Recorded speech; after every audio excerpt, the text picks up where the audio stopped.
দেখো দেখো শাড়ি পরতে গিয়ে আমার কি হাল হলো, এত গরম পড়েছে যে আমি পুরো ঘেমে জল হয়ে গেছি। কি অবস্থা, এরপর যদি কোথাও বেরোয় তাহলে তো পুরো ঘেমে জল, মানে স্নান করে যাবো পুরো।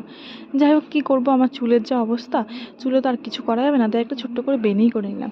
এবার দেখো ছোট্ট কানাদুলটা, তাও আবার নিতে গিয়ে পড়েই গেল। যাই হোক, কানাদুলটা পরে নিলাম, ছোট্ট কানাদুল, ছোট্টোর মধ্যে কি সুন্দর না কানাদুলটা। এই কানাদুলটা আমার খুব ভালো লাগে। তো যাই হোক, এই কানাদুলটা পরে নিলাম।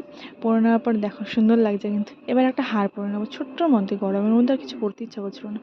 যাই হোক, হারটা পরে নিলাম, কিন্তু দেখো হারটা পরতেই পারছি না, একটু ডিস্টার্ব ছিল। তো যাই হোক, পরে আবার ঠিক করে নিয়েছি, ঠিক করে নিয়ে এবার দেখো পরে নিয়েছি কিন্তু। বাবা, এটা তো উল্টো পড়েছি। হায় ভগবান, না আবার ঠিক করতে হয়, বছর ঠেলা। যাই হোক, আবার ঠিক করে নিলাম। ঠিক করে নেওয়ার পর দেখো ভালোই হয়েছে। এবার একটু হালকা করে লিপস্টিক দিয়ে দিলাম, তারপরে এবার সিঁদুর পরে নেবো। সিঁদুরটা না পরলে মুখটা একদমই ফাঁকা ফাঁকা লাগে। যাই হোক, সিঁদুর পরে নিয়েছি। এখন দেখো এইটা আমার হলো ফুল লুক, কি সুন্দর লাগছে না।